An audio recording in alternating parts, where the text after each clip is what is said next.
देश प्रदेश में आपका स्वागत है। मैं हूं सैयद अहमद जिलानी। खबरें तफसील से। अपोजिशन इत्तेहाद इंडिया के अरकान पार्लियामेंट मणिपुर के 2 रोजा दौरे पर थे और आज उनके दौरे का दूसरा और आखिरी दिन था। अरकान पार्लियामेंट ने हफ्ते को रिलीफ कैंपों में मुतासरीन से मुलाकात की।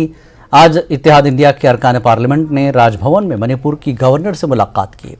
अपोजिशन अरकान ने उन्हें एक खत हवाले किया जिसमें गवर्नर से मुतालबा किया कि वो रियासत में तशद्दुद के हवाले से ज़रूरी इक़दामात उठाए।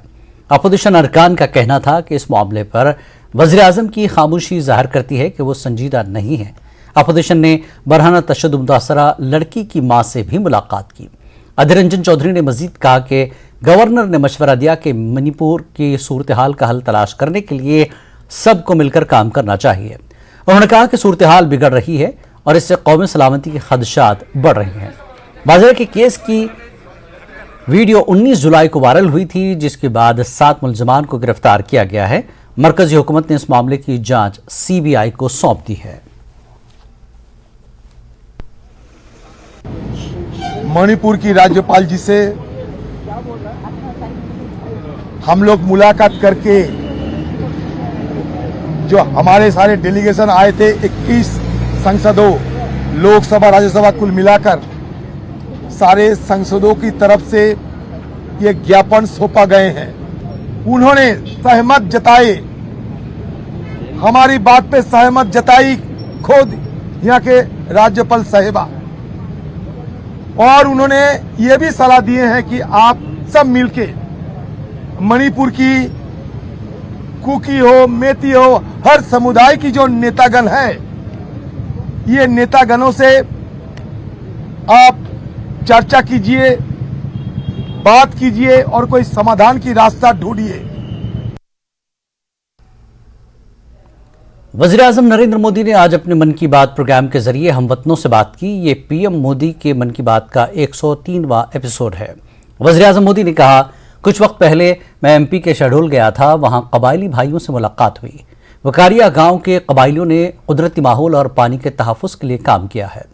100 कुओं को वाटर रिचार्ज सिस्टम में तब्दील किया गया है। बारिश का पानी इन कुओं में जाता है और वहां से जमीन में जाता है।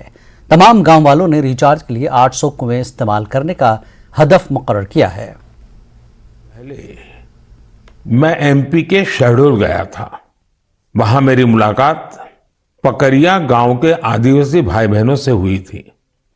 वहीं पर मेरी उनसे प्रकृति और पानी को बचाने के लिए भी चर्चा हुई थी। अभी मुझे पता चला है कि पकरिया गांव के आदिवासी भाई बहनों ने इसे लेकर काम भी शुरू कर दिया है।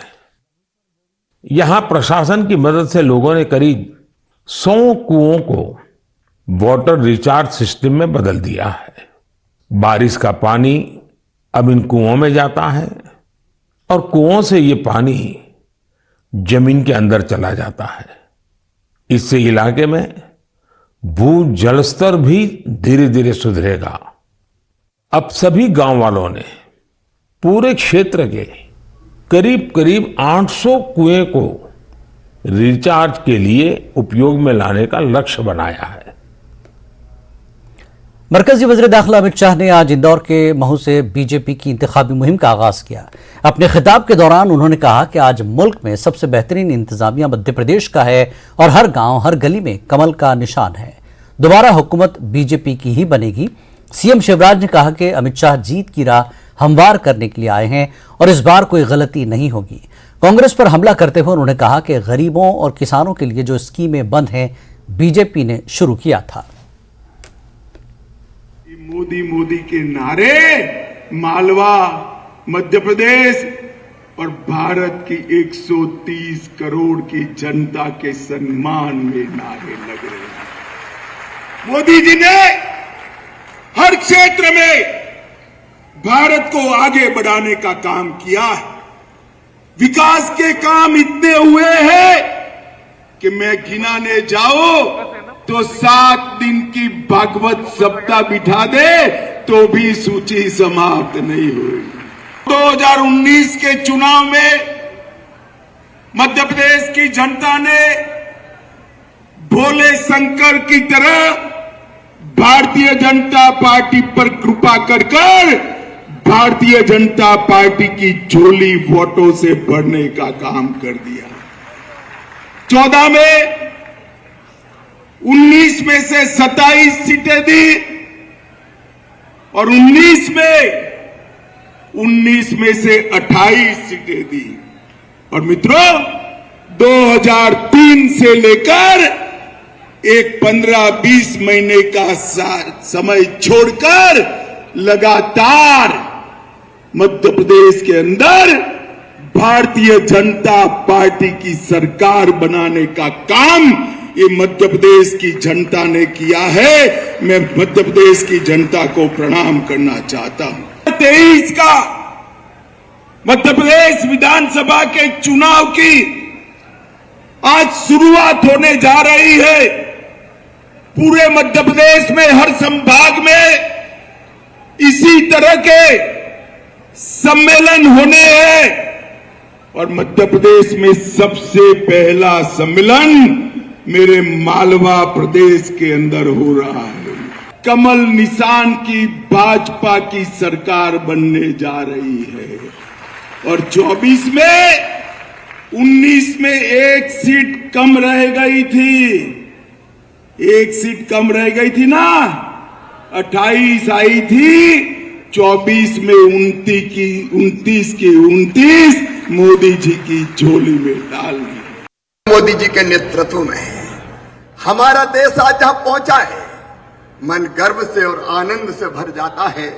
एक वैभवशाली भारत, एक गौरवशाली भारत, एक संपन्न भारत, एक समृद्ध भारत, एक शक्तिशाली Bharat.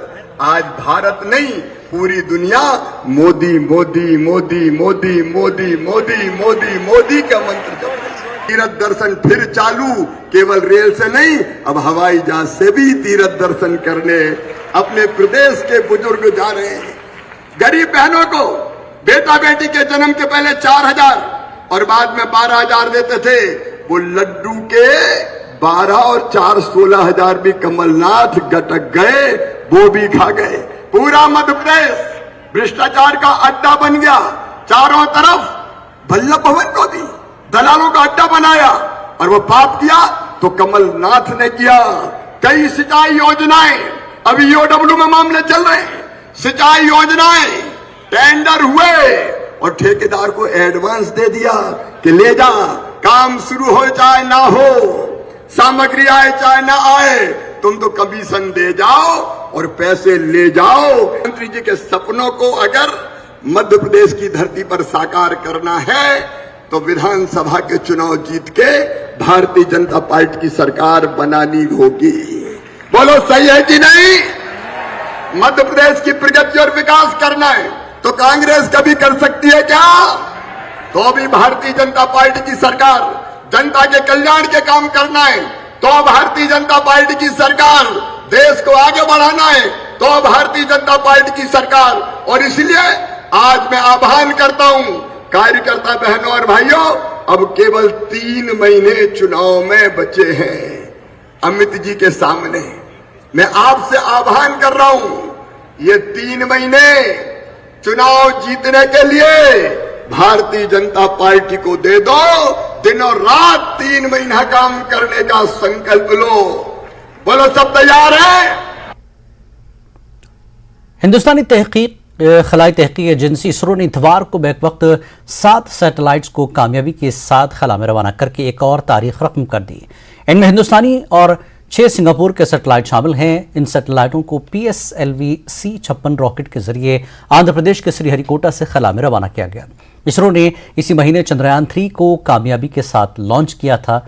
PSLV C-56 new space India limited का मिशन है जो इसरो की तिजारती शाख है। यह सैटेलाइट हुकूमत सिंगापुर की मुख्तलिफ एजेंसियों की सैटेलाइट से तस्वीरी जरूरियात को पूरा करने के लिए इस्तेमाल किया जाएगा। Activities on the PSLV stage. After this, the PSLV 4 stage, which is currently in the orbit of the satellite, which is at almost 535 kilometer circular orbit in 5-degree inclination, that will be brought back to a lower orbit of 300 kilometers with an intent to have a lower lifespan of the stage being spent in the space. Delhi में website launch programme के मौके पर board के तर्जमान कासिम रसूल इलियास ने कहा कि uniform civil code पर जारी तनाज़े के दरमियान all India Muslim personal law board ने दावा किया है कि लॉ कमीशन को भेजी गई 90% राय यूसीसी के खिलाफ है। इस पर राय आ गई है।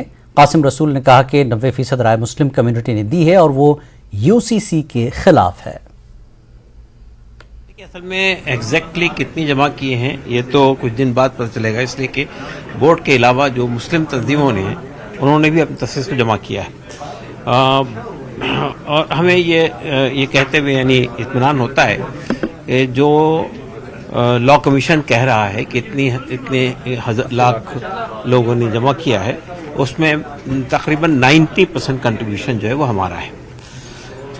एग्जैक्ट तादाद तो हम जल्दी बताएंगे आपको, लेकिन हम समझते हैं कि जो all India Muslim personal law board ने ये कोशिश की थी कि लॉ कमीशन ने जब ओपिनियन मांगा है तो हमने ये अपनी जिम्मेदारी महसूस की कि मुसलमानों तक ये बात कम्युनिकेट की जाए कि ये एक मौका है अपनी बात रखने का लॉ कमीशन को। और हमें खुशी है कि मिल्लत ने बहुत अच्छा रिस्पॉन्ड किया है। मैं कल लॉ कमीशन के ऑफिस गया था, कुछ चीज़ें हमारे पास में तहरीरी तौर पे ऑफिस में आई थी तो मैं उसको लेकर गया था साथ में।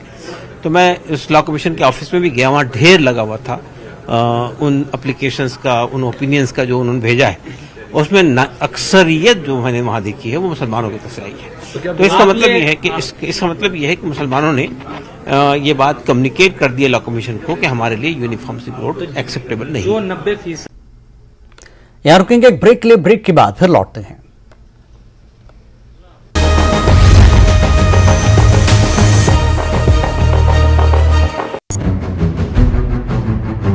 हिमाचल प्रदेश में बारिश से अभी नहीं मिलेगी राहत। मौसम विभाग ने जारी किया ऑरेंज अलर्ट, कई क्षेत्रों में बारिश।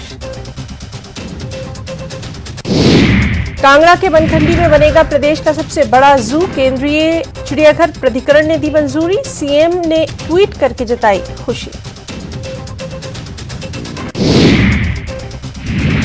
केंद्रीय खेल मंत्री अनुराग ठाकुर ने Asian youth and junior weightlifting championship का किया उद्घाटन। कहा भविष्य में ओलंपिक का भी आयोजन करेगा भारत, चल रही हैं तैयारियां।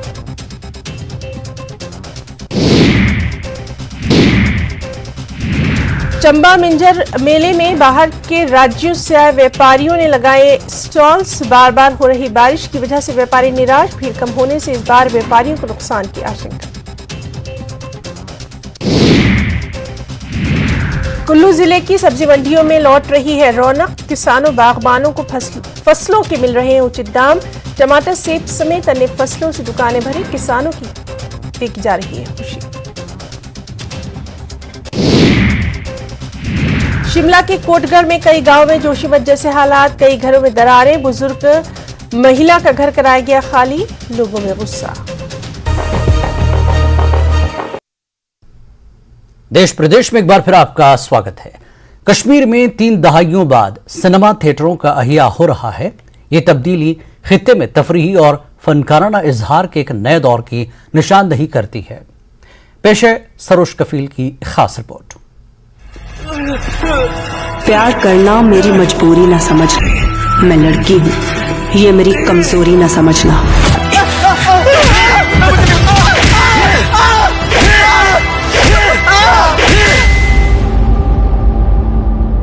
हमारे खिलाफ तुम्हारी रगों में ड्रग्स का जहर भरा है। अब डिफेंस नहीं, अब जंग होगी। वेलकम टू कश्मीर, आ रही हूं मैं।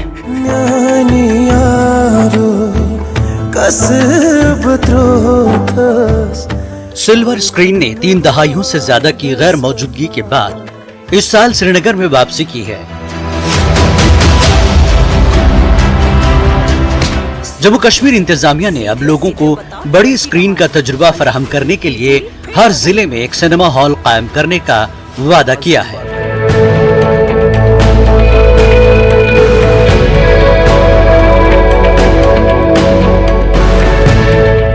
ये तब्दीली खित्ते में तफरीही और फनकाराना इजहार के एक नए दौर की निशानदही करती है, जो मकामी अफराद के दिलों में खुशी और पुरानी यादें ताज़ा करती हैं।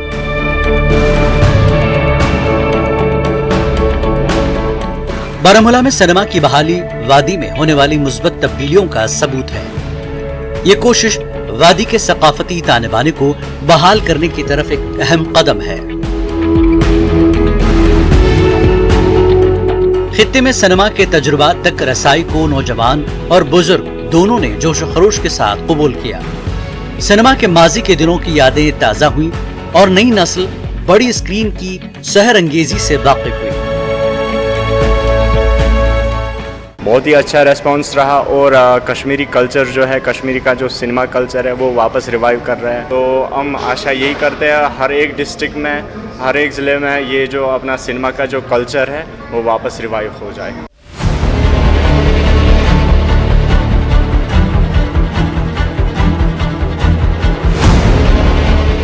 सिनेमा की बहाली को मजीद तक़वियत देते हुए गुज़श्ता साल श्रीनगर में एक निजी मल्टीप्लेक्स भी उभरा, जिसमें जदीद तरीन सहूलियात के साथ मुख्तलिफ मुंतखब फिल्मों को पेश किया गया।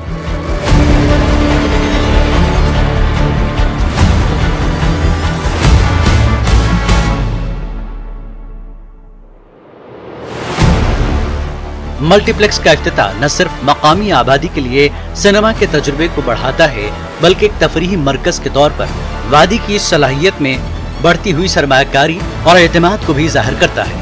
जम्मू कश्मीर में सिनेमा की बहाली तफरीह फराहम करने से आगे बढ़ी है। ये समाजी हम आहंगी और सकाफती इजहार के लिए एक ताकतवर आले के तौर पर काम करता है। बहुत शुक्रगुजार है दर फैमिली के, जिन्होंने ये एक इनिशिएटिव लिया है 32 साल के बाद। तो ये हमारे लिए यंगस्टर्स के लिए बहुत ज़रूरी है। जैसा आपने देखा होगा बारामूला में भी सर ये आ गया सर। तो मैं समझता हूँ जितने भी 10-15 हम सब लड़के हैं सर, बहुत खुशी से यहाँ रह रहे हैं सर। जो लोगों के दिमाग में गलत कंसेप्ट है इसके मुतालिक वो नहीं है सर। और दूसरी बात ये जो लड़के जो यंगस्टर्स है ड्रग एडिक्ट हो रहे हैं सर, बिल्कुल सर, जो बाकी गलत कामों में लग रहे हैं सर, उससे बेहतर है सर हम यही काम करते हैं सर।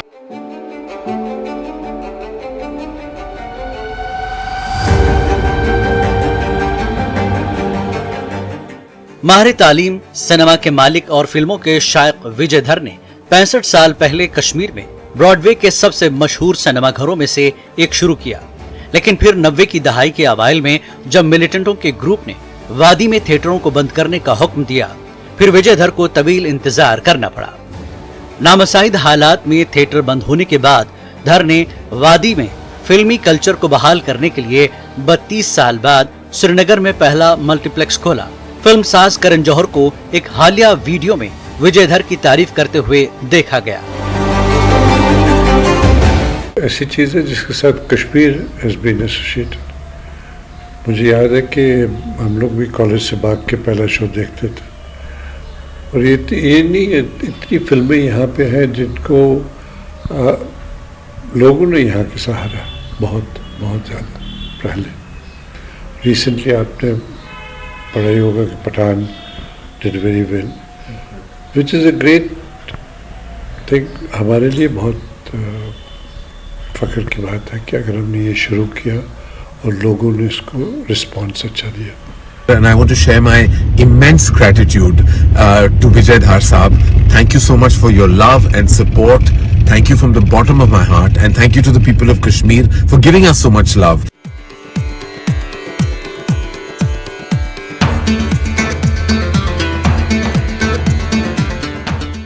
आइनॉक्स सिनेमा के मालिक विकास धर का ख्याल है कि सिनेमा हॉल तफरीह का एक जरिया पेश करते हैं, रोजमर्रा के मामूलात से फुर्सत फराहम करते हैं और आराम और लुत्फ अंदोजी के लिए लम्हात पेश करते हैं। उन्होंने कहा कि बारामूला और जम्मू कश्मीर के दीगर हिस्सों में सिनेमा की बहाली एक काबिल सताइश पहल है। उनका कहना है कि मुतादिद मसाइल सामने आने के बावजूद कश्मीर से सिनेमा की मोहब्बत कम नहीं हुई और कश्मीरियों की सिनेमा से मोहब्बत भी बरकरार है। इलाकाई सिनेमा को भी फरोग दिया जा रहा है। हाल ही में आइनॉक्स पर वेलकम टू कश्मीर नामी फिल्म की नुमाइश की गई। ये उन चंद कश्मीरी इलाकाई फिल्मों में से एक है जो 70 mm पर नुमाइश के लिए पेश की गई हैं और मुस्तकबिल करीब में मजीद बहुत सी इलाकाई फिल्मों की नुमाइश की जाएगी, जिनमें मुख्तसर फिल्में भी शामिल हैं।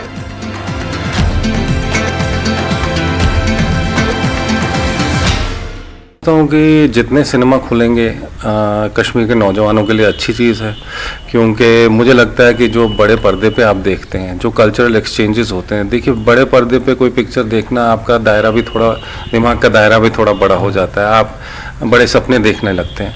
और जो कल्चरल एक्सचेंजेस होते हैं, जो बाहर की देशों की या बाहर के स्टेट्स की हमें उनसे जो सीख मिलती है कि किस तरह हाउ मूवीज़ आर मेड, पिक्चरों में क्या होता है, फैमिलीज़ कैसी होती हैं, कल्चर डिफरेंट कल्चर्स कैसे होते हैं।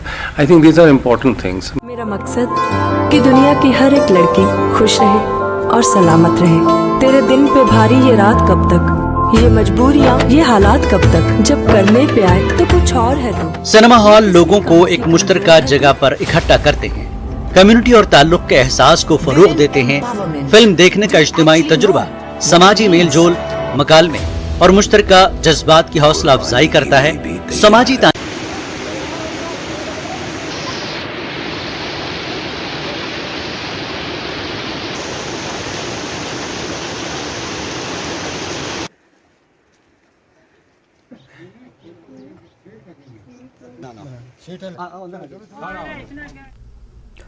जिला रामबन के गावदासा के गवर्नमेंट प्राइमरी स्कूल की हालत को देखकर नहीं लगता कि महकमे तालीम की जानिब से इस स्कूल की तरफ आज तक किसी ने तवज्जो दी हो। कई बरस काबिल तेज हवाओं की वजह से स्कूल की छत उड़ गई थी। गैर मयारी मवाद से तामीर करदा दीवारें बोसीदा हो चुकी हैं। बिना खिड़की और दरवाजों की ये सरकारी स्कूल तलबा के लिए बेहद खतरनाक है। स्कूल तक पहुंचने के लिए कोई रास्ता नहीं। तलबा नदी नालों से पैदल गुजर कर स्कूल पहुंचते हैं। वज़ीर के दासा गांव जिला हेडक्वार्टर रामबन से काफ़ी दूर है, इसलिए आवाम की रसाई सरकारी दफातर तक नहीं हो पाती है और मुतल्लिका महकमे के जिम्मेदारान भी कभी कभी स्कूल की बिल्डिंग का जायजा लेने की जहमत गवारा नहीं करते। वालिदैन अक्सर ख़राब मौसमी सूरत हाल में बच्चों को स्कूल भेजने से कासिर रहते हैं। आवाम ने अपील की है कि स्कूल की बिल्डिंग की असर-नौ तामीर का काम शुरू किया जाए ताकि इनके बच्चों का मुस्तकबिल मखदूश होने से बच सके। ये हमारा प्राइमरी स्कूल है और स्कूल का ये हाल है कि यहाँ को बड़े दिल वाला इंसान भी 5 मिनट से ज़्यादा बैठ नहीं सकता। और जब बारिश होती है, बारिश के अंदर यहाँ पानी अंदर जमा हो जाता है। हमारे छोटे छोटे बच्चे के जो हमारा सरमाया हैं, जो कल हमारे जो है ख्वाबों को शर्मिंदा ताबीर करने वाले थे, वो बच्चे यहाँ पर पढ़ते हैं, लेकिन इतने परेशानी हाल के अंदर हैं, इतने मायूस कुन हैं कि स्कूल का बुरा हाल है। दरवाज़ा स्कूल के अंदर कोई नहीं है, बैठने के लिए जगह नहीं है, टाटू का इंतज़ाम नहीं है और ये आवाम परेशान हाल है। और परेशान इस बात पर है कि जहाँ भी गुहार लगाई जाती है, जहाँ भी जाया जाता है, कोई इनकी सुनवाई नहीं है। और ये स्कूल 2009 में इसकी बिल्डिंग बनाई थी और 2012 में ये डैमेज हुई थी। उसके बाद हमने डीसी साहब के पास, जेडीओ साहब के पास, सीओ साहब के पास बार बार रिक्वेस्ट की और 440 उस वक्त दिया था, उसमें 2,40,000 पेमेंट किया, बाकी पैसा डिपार्टमेंट के पास है। ना वो दे पा रहे, ना डैमेज दिया और ना ही स्कूल को बनाया और हमारे बच्चे किसी वक्त भी खतराक हो सकते हैं। ड्रेनेज निज़ाम नहीं होने और खस्ता हाल सड़क की वजह से राजबाग श्रीनगर की गोल्डन रेजिडेंसी कॉलोनी के मकीन मुश्किल में है। लोगों को यहाँ हमेशा ही तकलीफ उठानी पड़ रही है। मकामी लोगों ने बताया कि इस सड़क पर जगह जगह गड्ढे पड़ चुके हैं क्योंकि मुतल्लिका हुकाम ने तवील अरसे से सड़क पर तवज्जो नहीं दी। सड़क पर पानी जमा रहने की वजह से यहाँ मच्छरों की भरमार रहती है। लोगों ने यहाँ के तमाम मसाइल हल करने पर जोर दिया। राजबाग है, शहर खास जिसको कहा जाता है, मॉडर्न अस्पताल के पास जो सोलर रेजिडेंसी है, इसके बैक साइड में ये इलाका है। इसको मेरे ख्याल में हर दिन इसको सोतेले माँ का जैसा वो सलूक किया गया है। ख़ासतौर पर आपने देख लिया कि रोड है, हमने खुद इस रोड को बनाया हुआ है। कम से कम 150 गाड़ियाँ हमें खुद इसमें डाली हुई है। अगर उधर तक ड्रेन है, हम चाहते हैं गवर्नमेंट से हम ये गुजारिश करते हैं आपकी वसादत से कि कम से कम उधर से लेकर वहाँ तक आप ड्रेनेज का सिस्टम हमें यहाँ करके दे दीजिए। और जो आउटलेट है उस पानी का, उसका कोई ये नहीं है। उसका तो ज़रिया यही होता है कि जो भी घरों में पानी निकलता है वो तो ड्रेनेज से ही बाहर चला जाता है। लेकिन हमने वो सेप्टिक टैंक आउटलेट बना के भी हमें वो फेल हो गए हैं। आप देख सकते हैं ये जो। इस बुलेटिन में फिलहाल इतना ही। नमस्कार।